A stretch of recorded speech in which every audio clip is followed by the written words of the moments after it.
This rather fuzzy image. Before I start the tape, let me explain what this initial recording is. In 1957, June 1957, I conned my father into driving me and a friend, Kurt Singleton, to eastern Kentucky, about 175, 180 miles from Nashville, to look at steam locomotives while there were still some left on the L&N. I should point out that the last run of steam on the L&N was in June of 1957 between Cincinnati and Ravenna, Kentucky, using an M1. By the time we made this trip about a year before that, there were probably no more than 25 or 30 steam locomotives left in operable condition. Some of the scenes that will be seen in this film, and I will annotate them as we go, will show the deadline at Corbin, Kentucky, where there was perhaps 25 or 30 heavy Mikatas of the J3 and J4 classes that were being prepared for scrap. We did not see any M1 Berkshires at this particular time that were being prepared for scrap. However, by now a few had been retired, and all would be retired within the next 12 months. So now, without further ado, I'm going to roll the film, and we'll hope it isn't too jerky.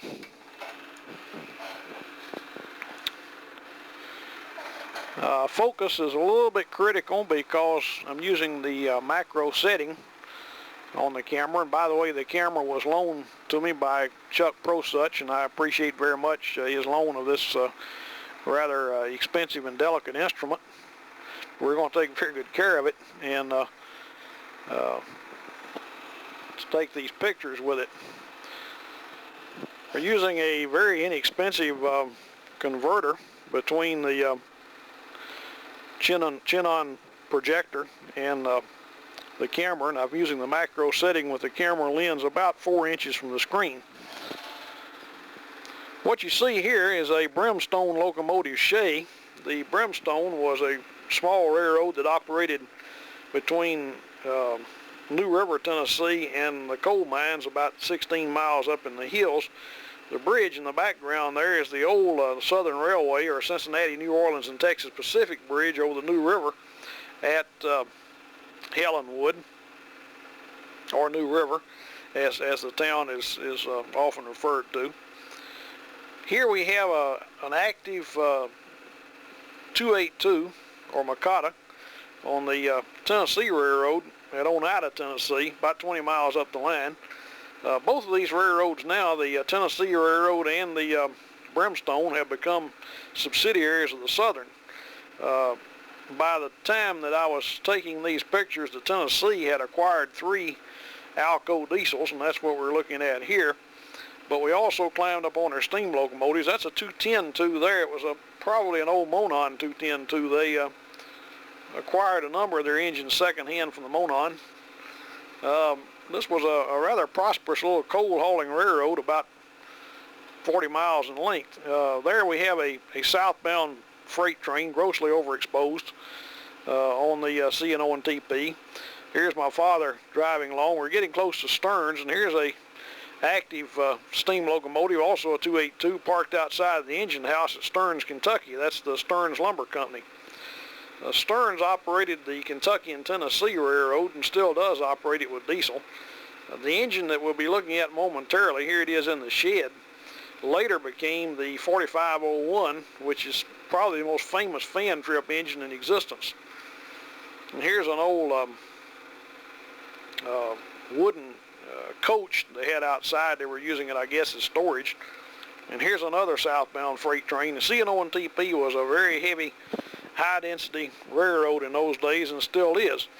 In the 13 years that I worked for the Southern Railway, I tested this track a lot of times. I've been through Stearns many times.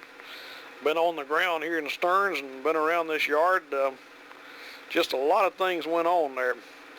And after we left Stearns, we went through the hills, stopping briefly at Cumberland Falls, and then went on to Corbin. And by late that afternoon, I guess it was about, probably 3 o'clock in the afternoon, we had arrived at Corbin.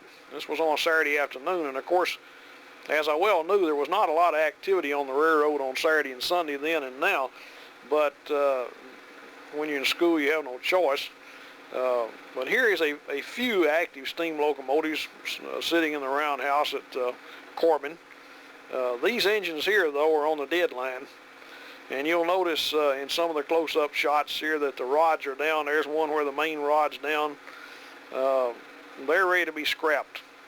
Of course, the L&N had invested heavily in Alco RS3s. And that's what you see in the background.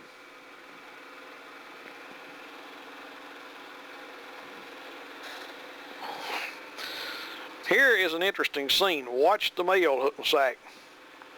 Now, I don't have Chuck's camera set on automatic iris. That's why when the picture kind of washes out in between, it kind of goes hog wild. Where I have it on auto iris, I'm going to change it to manual and see if it'll cut out some of that.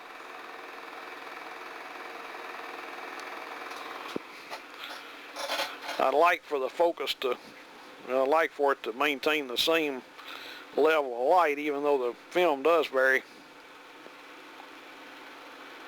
And here comes an M1. This was the subject of our trip. Well, it'll be right after this passing train, but purpose of our trip was to try to find some active M1s. And here's an active M1.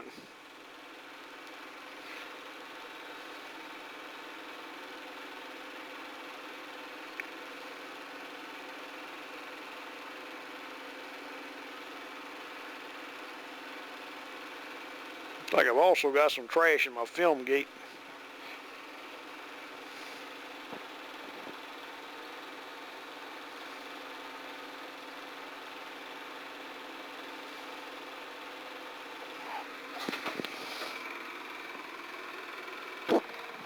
Leave that pretty well cleared out the film gate. We'll adjust the focus a little bit here.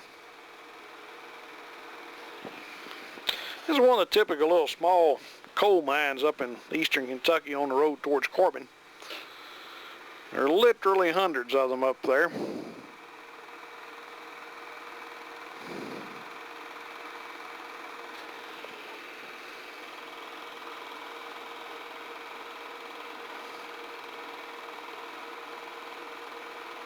Get things down a little bit better. We still got that trash in there.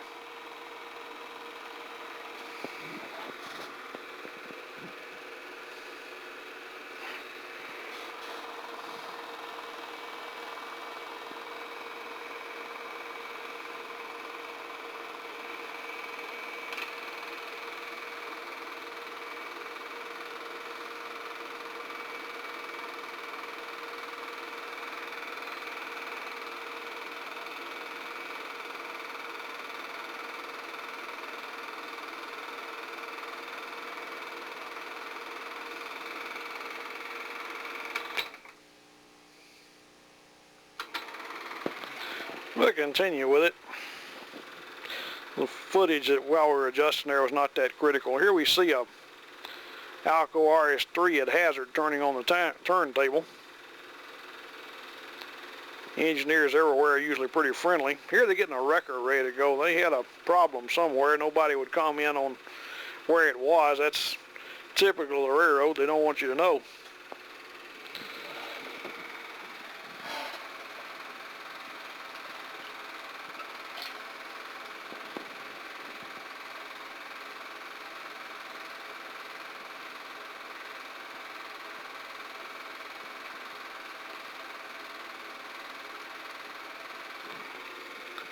This film is 31 years old this month, and it's getting a little bit scratchy, so that's the main reason I wanted to go ahead and commit it to tape.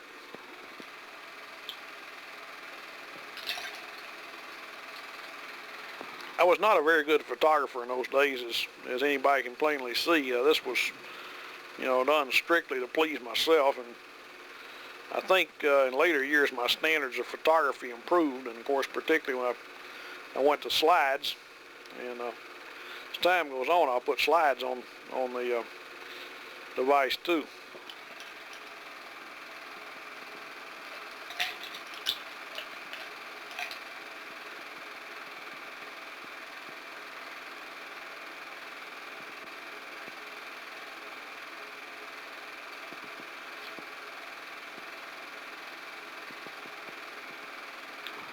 Elkatawa Hill. and Elkatawa Hill Tunnel, just west of Jackson, Kentucky. This was the crest of the ruling grade for coal trains westbound on the Eastern Kentucky sub. I have a model of number 1963. 63 and 66 were some of the last Berkshires left, and by this time I don't think the Berkshires were going east of Ravenna. This was taken in the Ravenna roundhouse, and there were 3 or 4 Berkshires in there at the time. You can see those long tenders sticking out there. There were 3, and apparently that was the road power that would normally be used during the week. The Alco switchers were handling all the mine runs.